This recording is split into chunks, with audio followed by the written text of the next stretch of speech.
जी प्रणाम। मैं आशीष आप समूह का आज के इस खास परिचर्चा में हार्दिक अभिनंदन और स्वागत कर रहा हूं। आज का दिन भारतीय समाजवाद के हस्ताक्षर रहे स्वतंत्रता सेनानी बाबू भूपेंद्र नारायण मंडल जी के पुण्यतिथि का दिन है। इस अवसर पर मैं उन तक अपनी श्रद्धा सुमन अर्पित करता हूं। आज के दौर में जब पूंजीवादी तंत्र कुर्सी से चिपके रहने की लालसा भारतीय राजनीति में हावी हो रही है, तो गांधीवादी लोहियावादी स्कूल से निकले हुए राजनेता बाबू भूपेंद्र नारायण मंडल जी को याद करना अति आवश्यक हो जाता है। भूपेंद्र बाबू का जन्म कोसी की मिट्टी में हुआ और जो कालखंड था वह अंग्रेजी उपनिवेशवाद का कालखंड था और इसी जो संघर्ष चल रहा था आज़ादी को लेकर के, स्वतंत्रता आंदोलन को लेकर के, उसमें भूपेंद्र बाबू ने अपनी महती भूमिका को निभाया। आज़ादी के उपरांत लोकतांत्रिक व्यवस्था जब इस देश में लागू हुई, संवैधानिक व्यवस्था जब इस देश में लागू हुई, तो इलेक्टोरल पॉलिटिक्स में जनबल की जो ताकत होती है वह भूपेंद्र बाबू के बीच हमें उनकी राजनीति में देखने को मिलता है। सीमित संसाधन में, कम संसाधन में कैसे चुनाव जीता जाता है, कैसे अपने विचारधारा पर कायम और अडिग रहा जाता है, उसकी रूपरेखा भूपेंद्र बाबू ने अपने राजनीतिक दर्शन में दिया। 1952 के आम चुनाव में जब जिम्मेदारी भागलपुर पूर्णिया लोकसभा सीट से उम्मीदवारों के चयन करने की आई भूपेंद्र बाबू के कंधों पर, तो श्री किराय मुसहर का नाम उन्होंने सुरक्षित उम्मीदवार के रूप में चयन किया और चुनाव जितवा करके देश के सबसे बड़े मंदिर जहां से कानून बनता है उस सदन में भेजने का काम किया।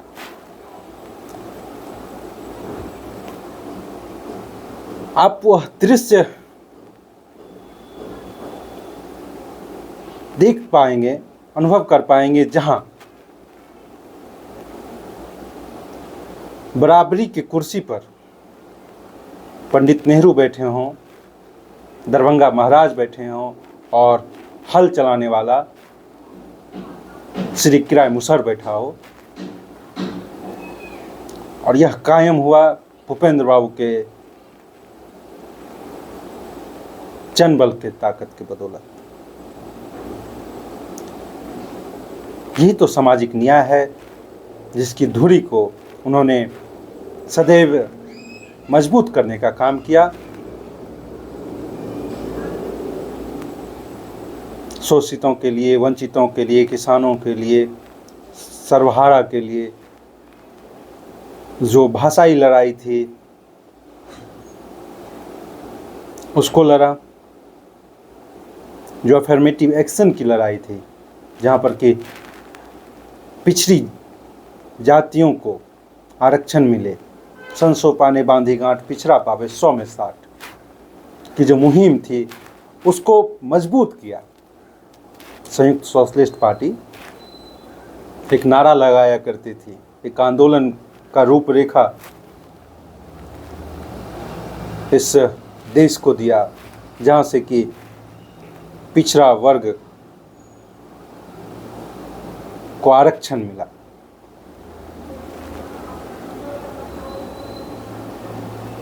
भूपेंद्र बाबू सादा जीवन उच्च विचार के मापदंड की कसौटी पर अपनी राजनीति को जिया। डॉक्टर लोहिया जब मधेपुरा आते थे तो कहते थे, जानते हो मधेपुरा वासियों, मैं मधेपुरा बार बार क्यों आता हूँ। उसके पीछे एक वजह है जो सबसे खास है कि आपकी धरती ने उस रत्न को जन्म दिया है जिसका नाम है भूपेंद्र नारायण मंडल। हम सैद्धांतिक रूप से समाजवादी हैं और भूपेंद्र बाबू प्रैक्टिकल समाजवादी हैं।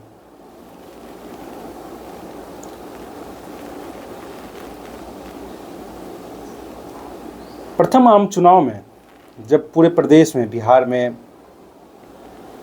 सफलता नहीं मिली पार्टी को, सोशलिस्ट पार्टी को, तो इसका जो मूल कारण था वह जो चिंतन शिविर में निकल करके आया, उसके पीछे जो हमारी जमात है जो गांव देहात में रहती है, उनके बीच शिक्षा का अभाव, घोर अभाव पाया गया और उसको दूर करने के नियत से, ताकि राजनीतिक विचारधारा मजबूत हो पाए समाज में, इसको केंद्र में रखते हुए ठाकुर प्रसाद महाविद्यालय मधेपुरा में स्थापित करने का काम भूपेंद्र बाबू ने संस्थापक सचिव के रूप में किया।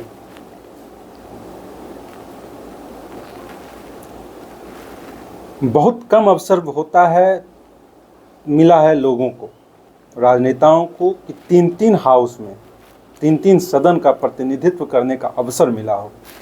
भूपेंद्र बाबू 1957 में बिहार विधानसभा के लिए चुने गए, 1962 में लोकसभा के लिए चुने गए, 1966 में राज्यसभा के लिए चुने गए, 1972 में पुनः राज्यसभा के लिए चुने गए। अखिल भारतीय सोशलिस्ट पार्टी के राष्ट्रीय अध्यक्ष होने की भूमिका उन्होंने दो दफे निभाया।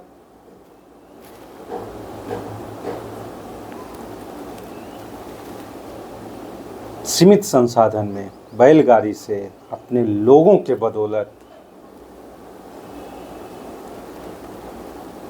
कांग्रेस की नीति का विरोध करते हुए, जो कांग्रेस जड़तावादी मूल्यों को, राजा, धन्ना सेठ के अधिकार के मूल्यों की राजनीति करती थी, उसके समकक्ष सर्वहारा की राजनीति, वंचितों की राजनीति, किसान कमेरा वर्गों की राजनीति, उनकी आवाज़ को स्थापित करने में भूपेंद्र बाबू की भूमिका प्रबल है।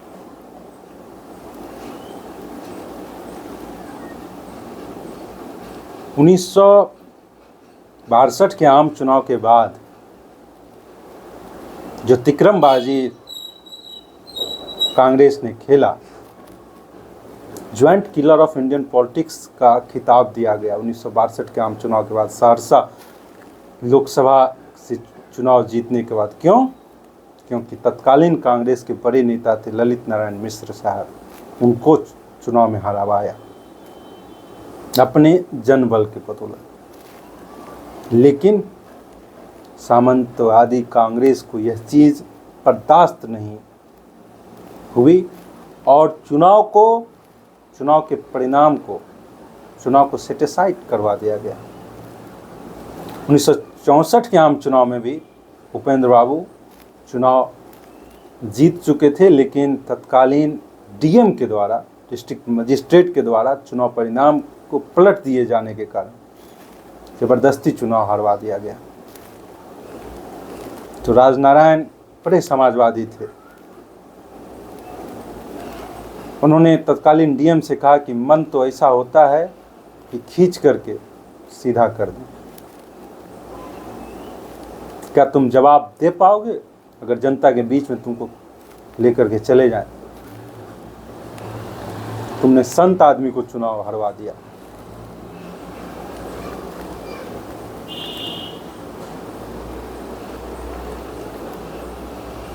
संसोपा ने बांधी गांठ, पिछड़ा पावे 100 में 60। जो लड़ाई थी, आज वह लड़ाई एक अलग आयाम पर पहुंच चुकी है। संयुक्त सोशलिस्ट पार्टी की एक मुहिम हुआ करती थी कि पिछड़ा वर्ग को 60% रिजर्वेशन सेवा में, शिक्षा में, रोजगार में मिलना चाहिए आबादी के अनुकूल। आज भारत सरकार जाति आधारित जनगणना करवाने के पक्ष में राजी हुई है और यह भूपेंद्र बाबू जैसे समाजवादियों के जन आंदोलन, डॉक्टर लोहिया के जन आंदोलन के बदौलत, जननायक कर्पूरी ठाकुर के जन आंदोलन के बदौलत संभव हो पाया।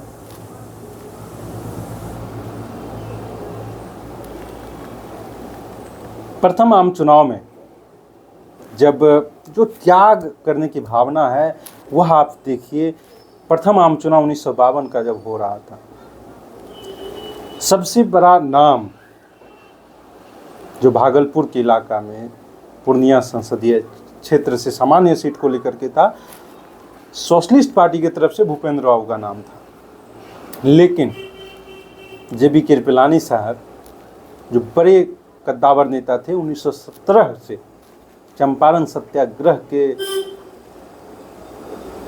आंदोलन से बिहार प्रदेश में, इस देश में राजनीति कर रहे थे और 1947 में जब देश आज़ाद हुआ है, तत्कालीन कांग्रेस अध्यक्ष हुआ करते थे, लेकिन नेहरू की नीति से विभेद होने के कारण जब सोशलिस्ट धारा में जेबी कृपलानी साहब आए तो उनके लिए भागलपुर पूर्णिया संसदीय क्षेत्र से सामान्य सीट से समाजवादी उम्मीदवार, सोशलिस्ट उम्मीदवार जेबी कृपलानी साहब को बनाया गया और उनके लिए प्रचार किए, उनके लिए संगठन बनाए और चुनाव जितवा करके इस देश में गैर कांग्रेसवाद की जो मुहिम है उसको मजबूत किया।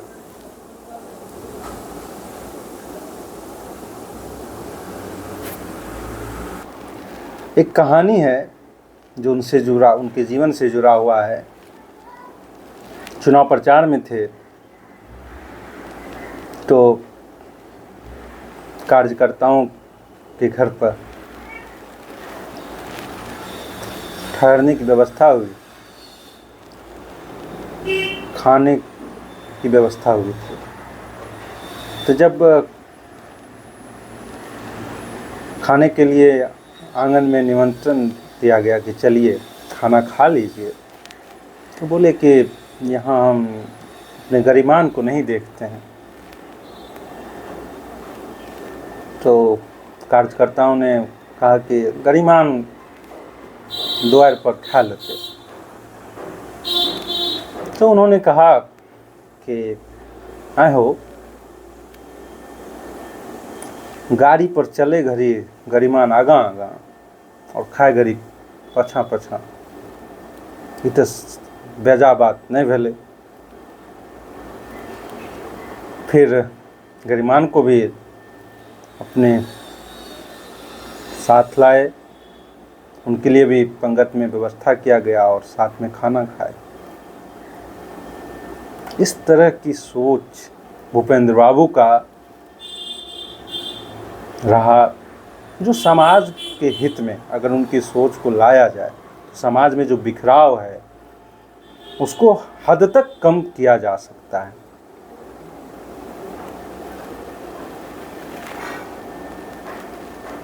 टेंगरा ग्राम सिकिहा में उन्होंने अंतिम श्वास लिया और शोषितों के सेनानी धरती पुत्र भूपेंद्र, नमन। जय हिंद, जय समाजवाद।